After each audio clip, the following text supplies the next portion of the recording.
And we're live. And we're live. And we're live. And we're live. Hello, everybody. I'm Keenan. A few days before Christmas. Happy Hanukkah to those people who are watching who do not celebrate Christmas. But Hanukkah, I think we're on day 4 of Hanukkah. So happy Hanukkah. Merry Christmas. Becc, what are you doing for the holidays? I don't know. Maybe I'll default to what's his name?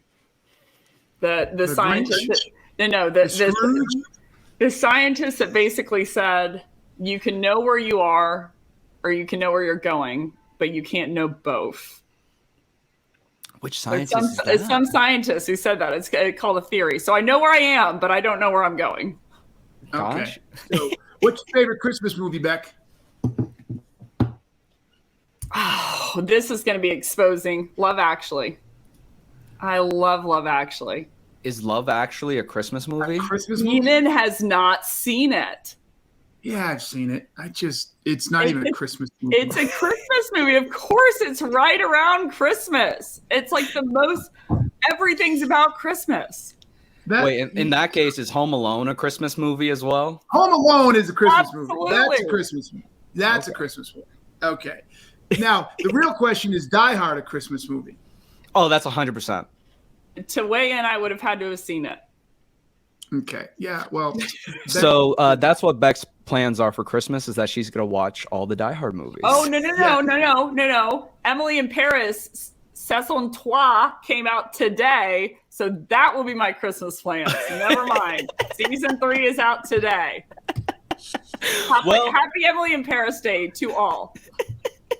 I know it. When we were in Paris, Becc actually made me go eat dinner at the place where she met that little boy across from her house. Gabriel. Or something. Like she literally made me like live the Emily in Paris experience. It's like best night of my life. Oh my goodness. Okay. I was in it. There you go. I was part of the best night of my life. Season 3 is coming out today. For all, I think we should just end the podcast and we should just all go start watching it, binge watching it. It's my genuine take. Well, on that note, in preventing an early close. Is Stepdad a Christmas movie? Is that the one, Stepdad? Stepdad with is Marky Mark? Yes. With Marky Mark. Step Brothers. I don't know, but Step Brothers is definitely not a Christmas movie. Great movie, though. Wait, what's the one with Will Ferrell and Marky Mark? And then they did a remake in Mel Gibson. Is that Stepdad? That's Step Brothers, I believe. Step Brothers. Yeah, that's Step Brothers. No. Step Brothers is Will Ferrell and that dude with the who's Never Been Kissed. Yeah, no, Stepdad. So Will Ferrell is a stepdad to these 2 kids, and Marky Mark is their real dad. Comes in with a motorcycle jacket, and he's trying to be cool. And Will Ferrell's a cheesy dad and then so they have a second one, Stepdad 2, that's over Christmas with John Cena. You're talking about Daddy's Home. Daddy's Home. Daddy's Home number 2. Is that a Christmas? Daddy's Home, I would consider a Christmas. I'm going to ask this question to you, Keenan. Is the movie in color? You know what I mean? I'm just asking. I don't know it. It's a relevant question, but everyone needs to watch Step Brothers. That's a great movie. Yeah, that's a classic. I completely agree. Nothing to do with Christmas. My favorite line is when he says, we're selling the house. And then I think it's Will Ferrell. He goes, "Why is it haunted?" He put his nuts on my sticks, or the drum, or whatever it was. That was good. That was good. Okay, now we have to put the explicit rating on. Now we have to put the explicit rating on, just because I said that. All right, let's go. All right, everybody. I'll start again. Hey, everybody. Welcome to Top to Bottom. I am your host, Keenan. Merry Christmas, Happy New Year, and Merry Hanukkah. Happy Hanukkah. I know it's day 4. Becc, what are you doing for Christmas? Watching season 3 of Emily in Paris all the way through unrepentantly. So I'm cutting off the first 2 minutes. Okay, I got you. That was the best 2 minutes of the podcast. Well, on to the first segment of this podcast, which is Email Teardown. This is the segment where we tear down emails and messages that were sent over to Becc and Keenan. Now, on to the first one. It's right here. Perfect. Hey, Michelle minus Swittenberg. Merry Christmas to you too, baby. Oh, I love Michelle. This one I had to put in the subject line for everyone to see. The subject is, are you a recruiter? You'll love it. And it says, hi, Keenan. How much time could you save if you have an app that would sort through millions of profiles? Finding experienced tech talent is a challenge for startups and enterprises. Avena can help you find the right people with skills and expertise quickly.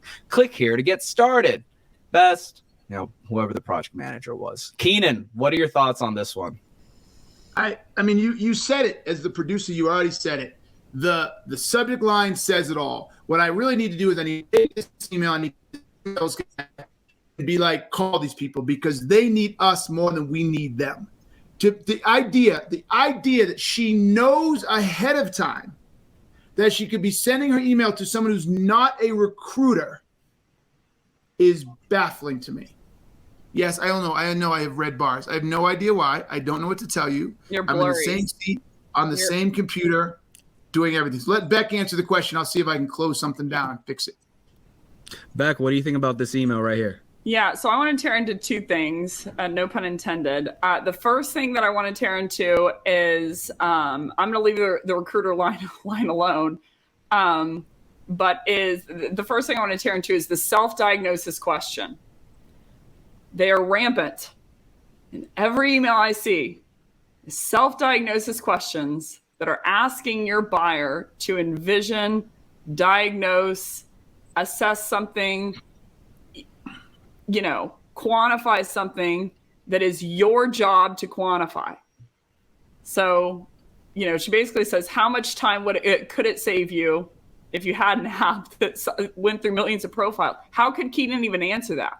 Like, he wouldn't even know. So the first is a self-diagnosis question. The second is using benefit language, not problem-centric language. So anytime you're saying save time, save money, more time, more money, waste time, waste money, you're in Benefitville, but not in Problemville. Problemville is something that you can't do because of a process or a tool, a metric that you can't hit, goal that you can't achieve. But those are the two biggest things that are glaring to me. Actually, on to the next email, or this one's a message from LinkedIn. Keenan, you're better. You look great. Oh, yeah. Well, basically 4K at this point. But this one says, hello, Becc. What would it mean to your top line revenue if you saw a 70% increase in contact rates, 50% improvement in closes, and 40% increase in quota hitting sales reps? Let's find a few minutes to talk about how we can provide these results to our clients. I'm available this week. Can we sync up? Click the calendar link below. Becc, what is your thoughts on this message? Again, with the freaking self-diagnosis question. What would it mean to your top line revenue if you saw a 70%? You're asking me to do the math, which is your responsibility. And you're asking me to statistically do something that would be incorrect because I'm not an expert. That's all I'm going to say. Keenan's crystal clear now. So why don't you close this out, Keenan? Look, I can't even see how much time I get. I'm probably going to walk into a horn. Just at 1 minute. 105. So here's the problem, right? When you ask someone what would it mean, that you're asking them to focus on the future state, right? What's the vision? If I don't have a problem, then that doesn't matter to me. I don't necessarily want more. It's not going to resonate. You got a problem-centric sell, so you got to start with, are you struggling getting the meetings you want? You got to steer people to looking into their organization today. When people lead with vision and outcomes and say, what would it mean, or how would you like to get? It's not believable. That's the second piece. It's not believable. You have no credibility because someone's like, well, how the fuck can you make a claim you're going to get me 70% more? You don't know my business. You don't know how I do it today. You don't know what our numbers are today. So there's nothing credible or believable about it. So people just turn it off right away. And here's the cool part. You don't get them thinking. Your whole email should get them thinking about where they are today and thinking, ooh, should I get this? Ooh, do I need this? That's what it's about. And these emails don't do that.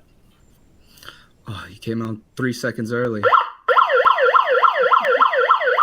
I was so excited to siren you out. I want those 3 minutes, 3 seconds back on my next one. Gotcha. Rollover. I want my rollover seconds. Well, on to the next segment of this podcast, which is Sales Mythology. This is the segment where we demystify common myths in the sales industry. So the first sales myth we'll be going to Keenan first today is doing webinars as a small company with a small following. That's take it or leave it. Oh, sorry, my bad. I am so sorry. I'm so sorry. Salespeople must always. Coal in your stocking. I know. I'm on Santa's naughty list. What if Min's line just was like deleted immediately?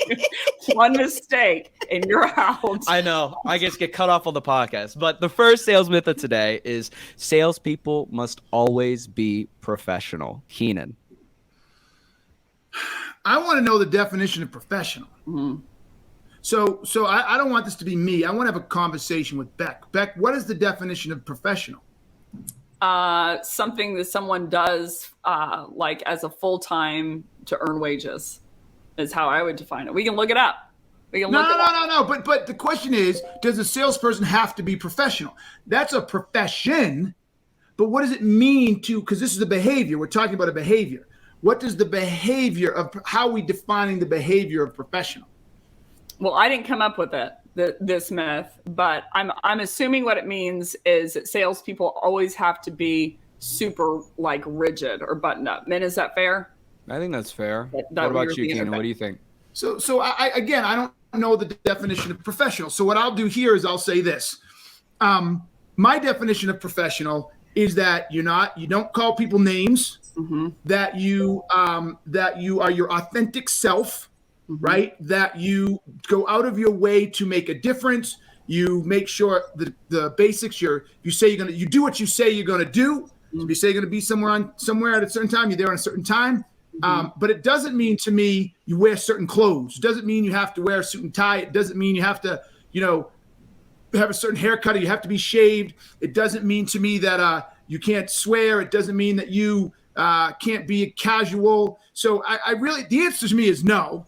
Because I think the definition by most people of professional is this level of buttoned up, don't upset anybody, don't challenge anybody, toe a certain line, etc. So that was longer. Sorry, Becc. So my answer is no. You don't have to be professional. You just don't have to be unprofessional. What about you, Becc? Better not be unprofessional. Yeah, so this is a big topic to me that's been in my mind quite a bit recently. I think that there's a natural right now in the market aversion to being professional, which I have a distaste for, meaning people don't think anymore that they should, put themselves together and that they should come prepared and that they can just show up in their sweatpants and that they can, do whatever they want, say whatever they want, et cetera, et cetera, et cetera. To me, the harm in viewing that you should always be professional is I should always speak in a certain way. Looking forward to it, Jim. Can't wait for the synergy that's about to, in your language. I think that you can be not less formal, but less like textbook.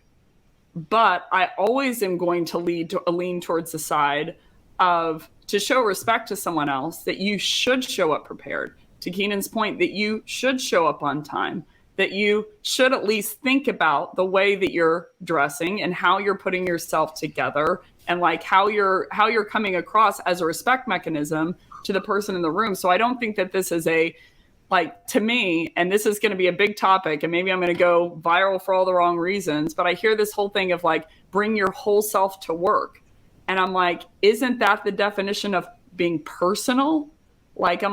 Bring your work sides to work from my perspective. Now, that doesn't mean that you can't talk about things that are affecting you, that are affecting your work. But I never, in practice, Keenan, I never hear you go on a long diatribe about your personal life. I don't hear you talk publicly about your personal life at all. Same here. Talk about my girls. You're talking about my girls. Yeah, you do. But I don't hear an overwhelming amount. And to your point on name calling and taking shots, I think all of that to me, it needs to be left out of the room from my perspective of now there's a time and a place. And if your profession is talking about that, meaning you're a therapist or you're a, yada, yada, yada, I think that there's a time and a place for that. But from my perspective, I think you should show up prepared. You should think about how you dress. You should think how you're coming across. You should think about how much you research. And all of that is a mechanism to the other person in the room of how much you respect them, how much you respect yourself, from my perspective. So I think we should dig deeper on this one rather than jumping to the next one. There's no limit here. I don't think the question was asked properly. The question was, should a salesperson always be professional? And I think the question should have been, what is the definition of professionalism today? Right? And so you brought up this idea of bringing a whole person, and then you explained some concerns around that. I agree, bring a whole person as well, but I think the problem with that when it comes to defining professionalism is too many people are in jobs that don't align with who they are as people. Right? So they're in a job that they don't really want to be doing, or they're in a job that they're just in to make a paycheck that doesn't align with their value sets. It doesn't mean that it's against their value sets, but maybe value is the wrong word. It doesn't align with who they are, what they like to do, what they value, what they enjoy. And so when they bring their person to it, it doesn't align, right? It's almost like someone who works for, who hates sports, but they're working for the Rams because they've got a good job and it pays them well. And then they bring their whole person to the table, and they couldn't care less about football. They couldn't care less about competitive nature. As a matter of fact, they think competition is a problem, and they think these people are killing themselves and with the head injuries and blah, blah, blah. So of course you bring your whole person to the table. It's going to be an issue, right? So professionalism isn't just how I interact with you, Becc, or you, man, or a potential buyer, but professionalism is how well do I align my identity with the job that I choose to do? Who am I as a person? Am I choosing jobs that fit with my identity, fit with my persona, so that when I bring my whole person to the table, it naturally adapts itself to professionalism, right? That's one of the reasons I'm an entrepreneur. My personality is such that I cannot work for large corporations because you're a bunch of fuckwads, and I don't handle fuckwads well. My whole person does not handle politics well. It does not handle bullshit. So I didn't do well in the corporate world because they thought me unprofessional. Why? When my boss told me to do something, I said, why? That doesn't make sense. I thought this was the goal. Why are we doing this? Blah, blah, blah. Yeah. Just do it, Keenan. We have to. No, I don't want to do something that makes no sense. No, I don't. If this is the goal, this is what we got to do. I'm not going to appease Mary because Mary has a little lamb. So anyways, yes, I think we really need to define the concept of professionalism. Well, I think that people mistake giving someone a limited amount of information about you for being inauthentic. And that they also mistake that if I give someone a lot of information about you, that is authentic. That I'm like, hey, being authentic means telling the truth, like to your point of asking the questions in a critical way and like operating authentically in the capacity of work, right? That doesn't mean necessarily giving a whole bunch of personal information. I'll give you an example. Keenan knows this. Ben knows this. My family knows this. I'm extremely private. That is how I operate. That's how I was born. That's how I know all about am today, that I'm not comfortable with that. And so I don't go on long diatribes about what I'm doing or what I'm up to or da-da-da. And that doesn't make me inauthentic. That actually makes me authentic, that I'm uncomfortable sharing that information to masses of people. So I think that the mistake that people make is they think that oversharing is being authentic, and that it's appropriate. In a lot of cases, it's not appropriate. And I've seen people recently, like I read a post the other day and they're like, hey, remember when you had to dress in suits and that's BS? And like, now we should just wear our sweatpants. And I'm like, well, now you can wear your sweatpants. But the question is like, should you? That's a question that you have to answer for yourself. And I get really razzed up about this because I don't think that we should dog people who do want to show up in a suit and do want to wear a button up and like, etc. Like, I can't tell you the amount of times that I've shown up in a blazer, a lady blazer, and they're like, you're so overdressed. Like people around me, will be like, oh, you're so overdressed. I'm like, why? Because I wore a blazer? Like, to me, that's a pretty respectful move. We switched from being overdressed to underdressed. Sorry. We switched from people being underdressed. Hey, you're underdressed. Now you're overdressed. And to me, it makes me really uncomfortable. So I would just, think about all that stuff whenever you think. I certainly, the punchline is, I don't think that we should dog people for erring towards that. Are we at the buzzer, Min? Min was getting buzzer triggy. Oh, we didn't even talk about language yet. I know. But, I was waiting. I'm not sure if you could tell. I need to put my camera a little bit up so you don't see when I'm reaching over for the siren. Speaking of what Bogdan said. Bogdan C said professional as in serious about the task at hand. Yes. Professional as in thinking being all suited up and formal makes you good at your job. No. So that was good. Good job, Bogdan. Yes. Because I'm like, yeah. I'm not silly. I make jokes, but I'm very serious about my work. Not silly either. Keenan knows that. Like, I'm very serious by nature with my work, and I don't think that that's a bad thing. But I do make jokes. Sometimes not funny, but I still make jokes. It's all about effort. On to the next segment, which is take it or leave it. Oh, my favorite segment. I got something I want to do too. So wait, everybody. Wait. Just take a pause. Everybody, take a pause. Go ahead.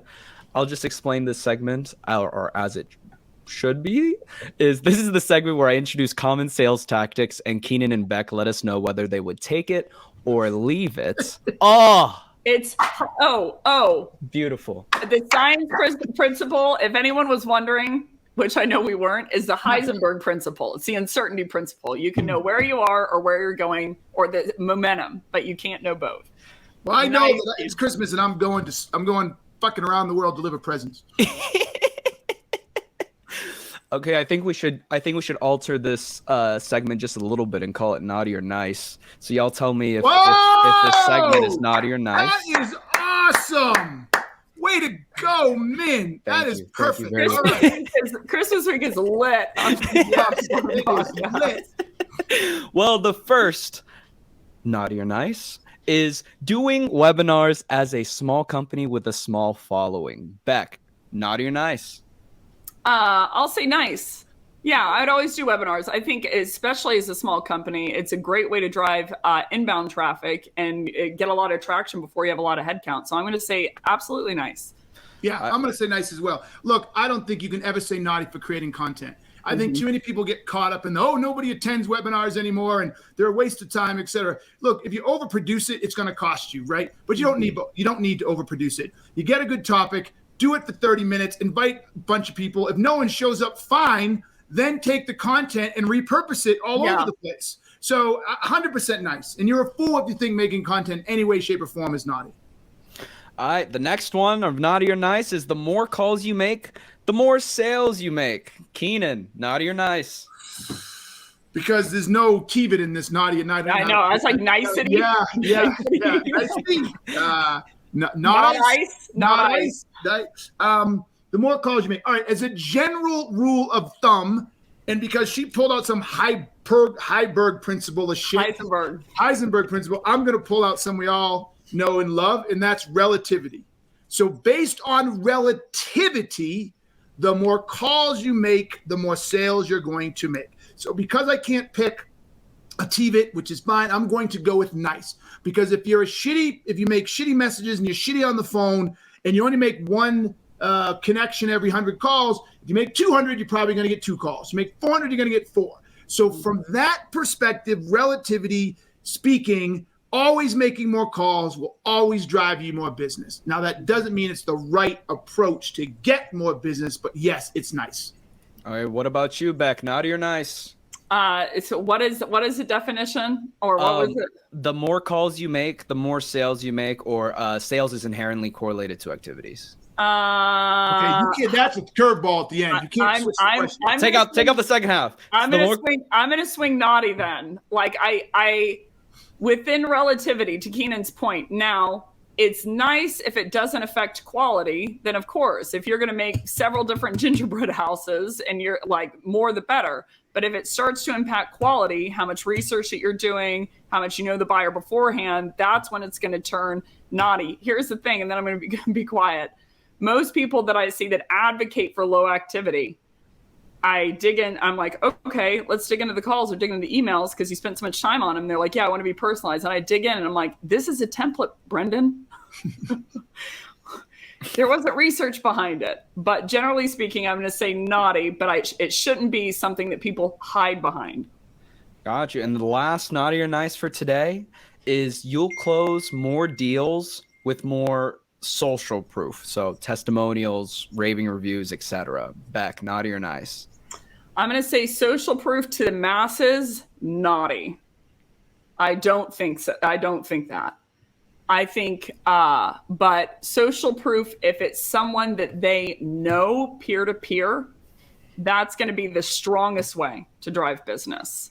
Is peer to peer. That's what Crunchbase would or Forrester reports would show you.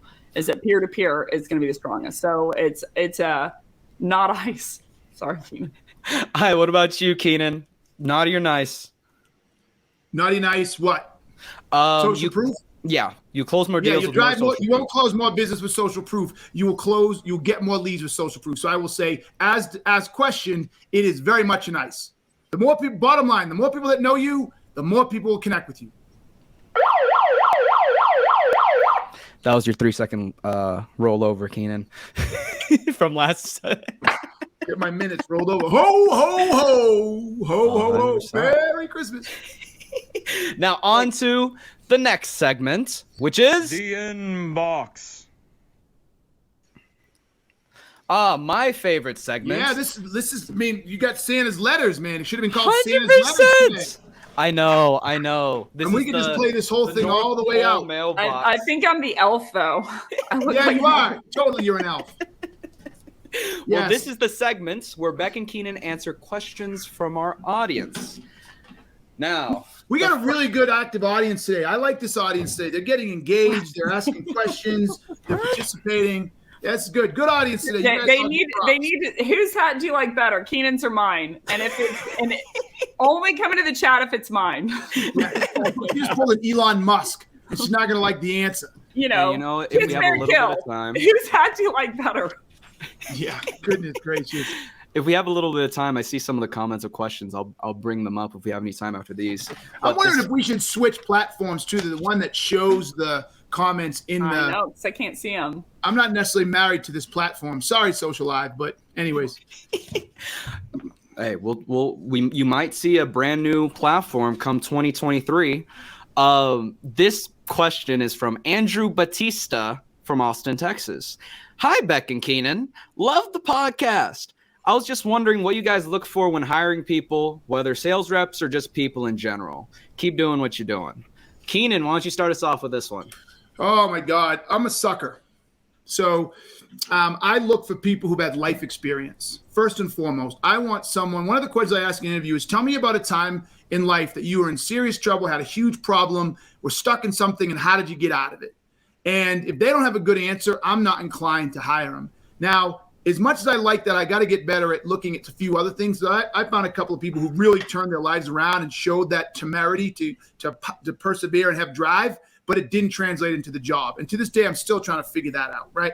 But for me, first and foremost, is I want someone with drive and commitment and pride around getting shit done. I want doers to the nth degree. Everything else to me is gravy. Everything else is the topping. The meat is doer. And unfortunately, there aren't that many doers in the world. All right, what about you, Becc? What do you think? Yeah, number one thing I look for, hands down, and I never hear it mentioned among hiring criteria, is accountability.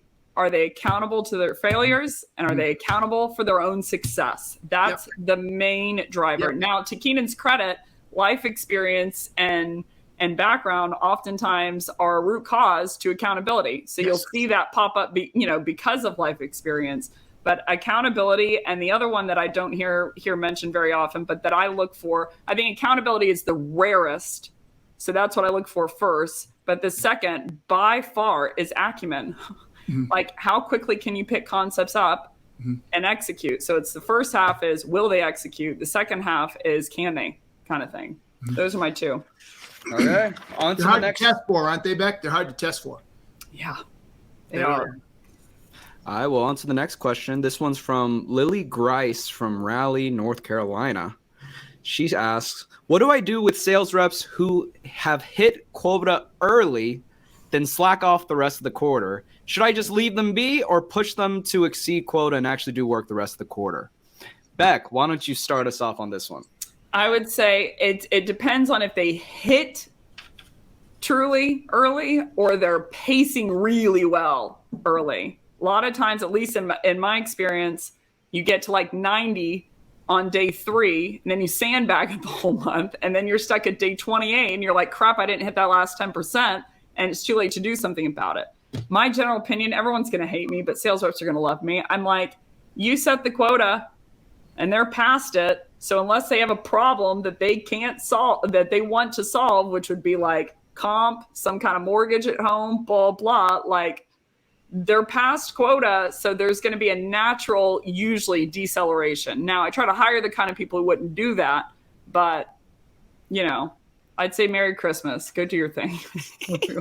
What about you, Keenan? What do you think? I agree. I agree with Becc. They set the quota, and if someone makes it and made the yearly quarter and it's fucking July and the rest is all gravy, they can do whatever the hell they want. However, though, what I think people don't think about is if you have set or created a culture where somebody actually wants to do that or is perceived as being a valuable employee for doing that, I don't blame the employee, I blame the culture. I have myself been in situations where I was that person, but culturally I didn't want to be perceived as someone who just stopped. I didn't want that. So there you go.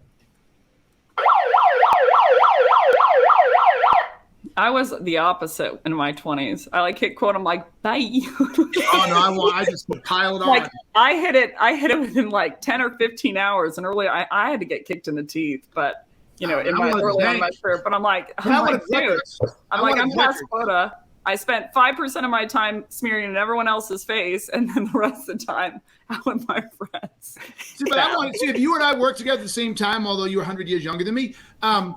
You would have done that, right? And then I would have crushed you, and I would have said, well, you stopped. Guess who's the greatest salesperson of all time at this company? Me. Sorry, not you. Right? Because I kept wanting to set records. It's like, all right. That wouldn't have happened because you and I worked together. I would always outrun you, Keenan. But you just a second ago, you were telling me, see how she changes the story? She was telling me, peace out. I would always outrun you. Oh, my God. I should stay away from the blast zone.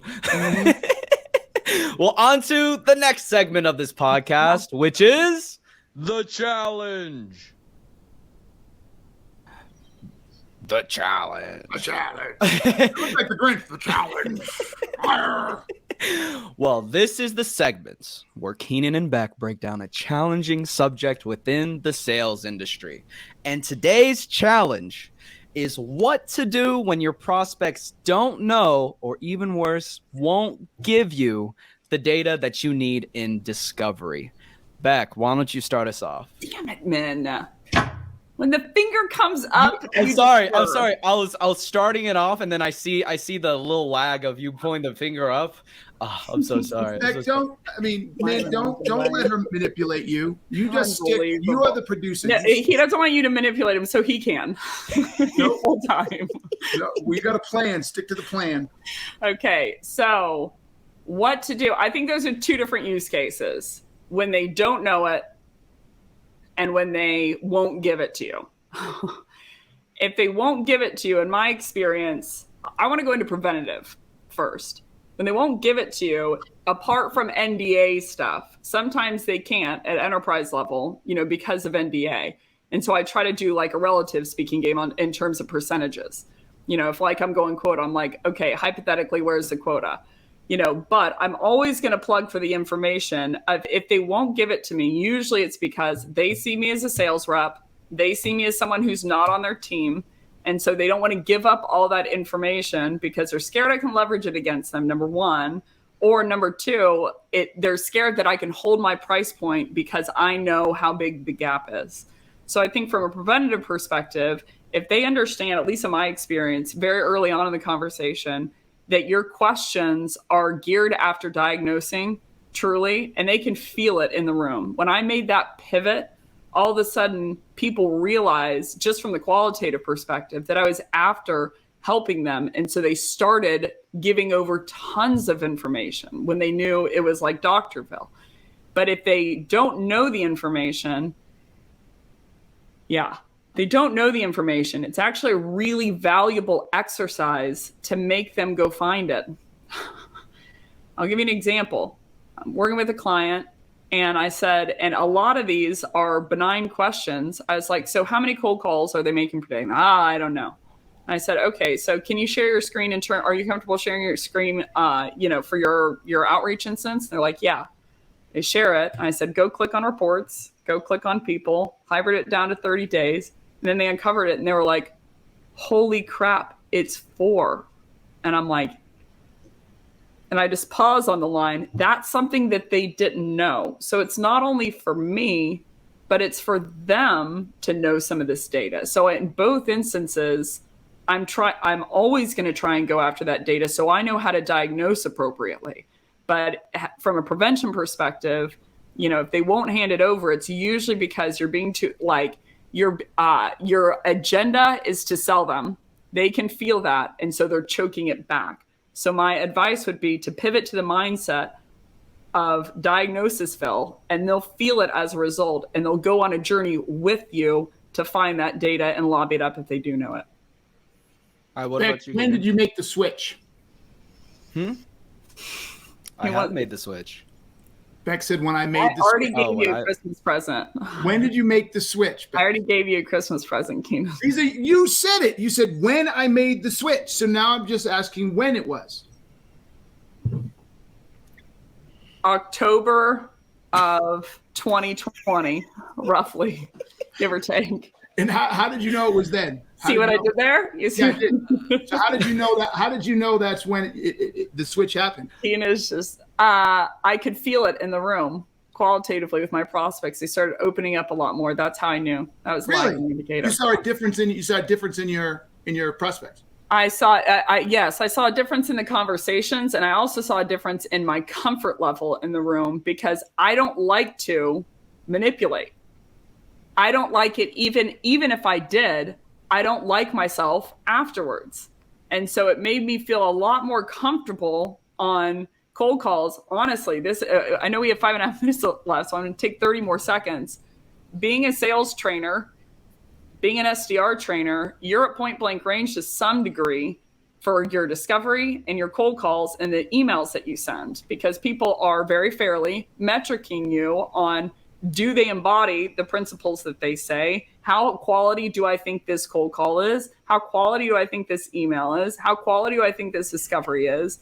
And so there was a mounting pressure for me when people come in, as prospects, that I'm like, every question that I ask in this discovery absolutely matters. And so the pressure was super, super high for me. And I'm like, if I ask this in a certain way, so the relief for me that it brought, and a lagging indicator for me was the relief that I felt in the room, is when I switched to a diagnosis, like that is my main goal. All of a sudden, I wasn't even worried about, like, from a technique perspective, how I asked the question. I was worried that I couldn't get to the information, that I didn't have enough time to get to the information that I needed to diagnose. Sometimes you can go on a long diatribe, I'm like, but I still have 4 questions that I need the answer to, because I got to figure out what you're saying, if it's correct. So once I flipped to like that mindset, there was a lot more relief in the room. But to answer your question, October of 2020, I want to say. I like that. And when you say switch, was it something you did, or was it a mindset, or both? It was a mindset shift. What changed for me, which I think this would be the encouraging thing, I believe would change for most sellers. It wasn't that I didn't want to do something different. I felt in the room for years. Now, there were better pieces of it, meaning when I was like pain selling, for instance, I felt really manipulative.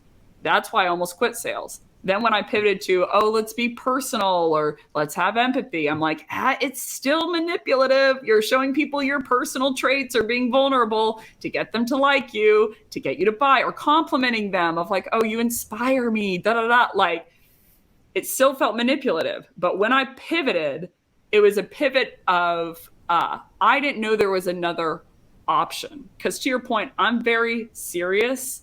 Like, I want to get straight to the point, and I didn't realize that there was a problem that I could be solving in the room. And when I understood that, I'm a girl who took her LSAT for fun, right? I'm a girl who does Sudoku puzzles. Like, I just love it. You know, I'm like, give me a spreadsheet, like, call it a day, say toodles to me. So when I realized that option was on the table, all of a sudden discovery calls became really fun for me, because I'm like, can I solve this problem quickly? Can I uncover things that they don't know that are going to hurt them? Then I felt like, hey, I've really actually got their back, because most of the time what they were self-diagnosing from a problem perspective, root cause, or prescription perspective was not correct in my opinion. Almost every call, there's something that's off. So once I felt that, like once I saw that option, and I believe that if sellers knew that that option was present too, they would pivot. But it's just that they don't know.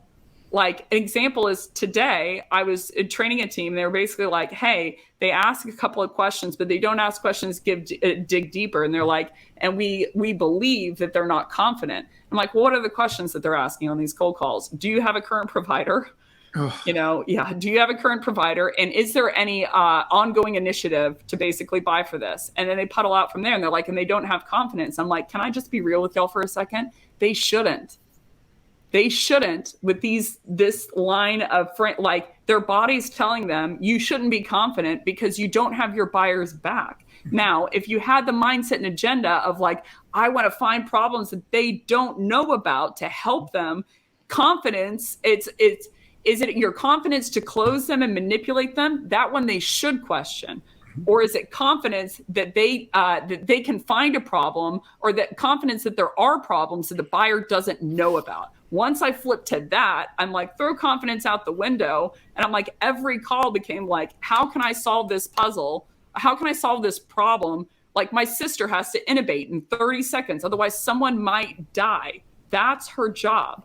So it's like the same relative case scenario. I have 30 minutes to find out all the things that I need to know to help save them from doing something or not doing something that could impact their day. All right, Keenan, you have 25 seconds. The simple answer is, if they won't give you the information, politely say, hey, I appreciate you taking the time with us, but I'm uncomfortable making any recommendations or going further with this process because I am uncomfortable that I can offer the right solution, and I am not willing to do that. If they don't know the information, then you work with them very politely to say, hey, how can we go get this? What can we do? What do we need to do to help you get this information? Oh. It was when I met you, Keenan. Merry Christmas. It was when I met you. Well, truth be known, I wasn't fishing for that. I figured it was a little time after that. I remember the very first time we met, and you were talking about some of your discoveries, and I think I even heard one, and I tried explaining that I didn't, because you felt to a certain degree you were problem-centric. So I don't know if you remember this or not. I remember exactly where I was standing, and I liked you, but I was trying my best to be political and still challenge you on the way you were looking at it. And then I remember I had either sat on a call or something like a month or two later, and I'm like, this is still product centric, and I don't know what you said about that. So I was really, really curious, genuinely curious, not looking for a compliment, how long or when it actually clicked for you and that you actually started changing up. Because you, like many people that I listen to and work with, I can tell you right now, 95% of people who read the book or I talk to say, I'm already doing it. And I know you're not. I absolutely positively know you're not. You just think you are. I think the trigger that happened to me on top of the book, because I remember the conversation you're talking about. I was walking around outside and you said, have you read Gap Selling? I was like, yeah, I get it. And I had studied to some degree. I was like, yeah, there's a current state, there's a future state, there's a gap in between. It's where they want to go to where they are currently today.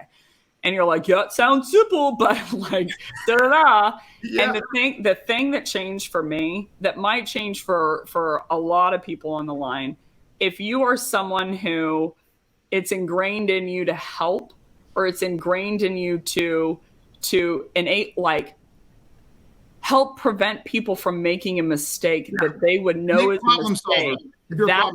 It came down to me for the unknown. Once you tack that as a mindset, that I'm almost going, and you hit on it a lot, And like, I almost view gap like exclusively as the unknown. That's what makes it so much fun for me, because I'm like, everyone says that they're helping their buyers, but then they pile into a webinar on what technique you can say to make the person feel more heard so that they're closed. And I'm like, that's not helping your buyer. That's helping your buyer, maybe if you're good, feel heard. So I'm like, the unknown to me, the things that they don't know that are hurting them, and the things that they didn't know that were existing at all.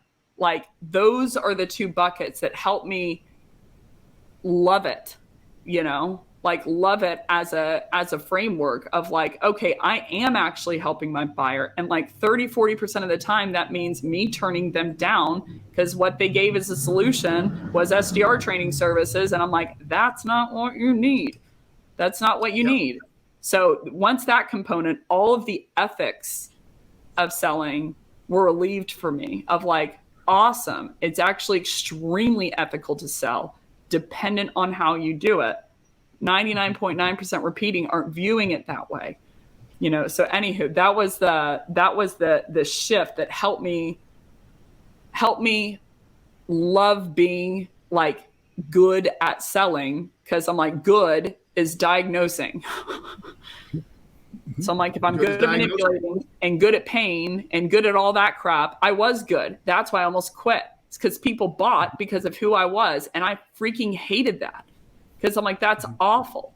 That's awful to feel. So anywho, it's a long raid. Hey, you know what? Bled into rant. Well, we still have our very last segment of this podcast, which is the rant, which is where Becc and Keenan give us their closing thoughts. So Keenan, why don't you start us off with your rant for today? I am going to rant in a place that people tell you not to rant because it's unprofessional. They say never talk about politics or religion, but I'm going to kind of blend those together. My rant today is we are not nice enough to each other. Mm-hmm. We are just not nice enough to each other. There's a large contingency of this country who loses their shit because you say happy holidays. Happy holidays. So let me have a message to you, and anybody who loses this shit over this, fine. I don't want you following me, because my values are around everybody. Jewish, Christian, agnostic, atheist. Good on you, man. If you found a place that makes you happy, freaking awesome. Good for you. The reason I say happy holidays is because I respect my ignorance. I don't know if you celebrate Christmas. I don't know if you celebrate Hanukkah. I don't know what you celebrate. Mm-hmm. So out of respect for you, I am going to say happy holidays, because I believe that I am not the center of the universe. I believe that my belief systems are not any better or more profound than yours. And so therefore, I'm going to respect what you believe and acknowledge the fact that you may believe something different and honor you in that fashion. It is not an attack on Christmas. It is an attack on the idea that everybody celebrates Christmas. And if you don't, there's something wrong with you. Mm-hmm. Or if you are uncomfortable being told Merry Christmas, is something wrong with you. No, it's not that way. I want to celebrate everybody at this time. Everybody. Mm-hmm. We need more respect and love for people in this country and in this world. And there ain't enough of it. There you go. All right. What about you, Becc? What is your rant for today? By the way, I just got off a call with an entire Israeli-based team, and they're like, Merry Christmas, and they commented on my tree in the background. I'm like, see, that's what I'm like. If I see a menorah, I'm going to say happy. I'm going to say Merry Christmas if I see a tree. I'm going to say happy Hanukkah if it's a menorah. But if I don't know, I'm not going to just label it Christmas. I can shout them out. It's Ronnie over at Rightbound. You know, she's based in Tel Aviv, and she was like, Merry Christmas. And I'm like, you know, I don't know if she's Jewish or Messianic Jew. It's, you know, by blood, percentage wise, in terms of if they're Jewish or not. But point being, she wished me a Merry Christmas because that was my context, and it was clear that there was a tree. Anywho, my rant's going to be very short.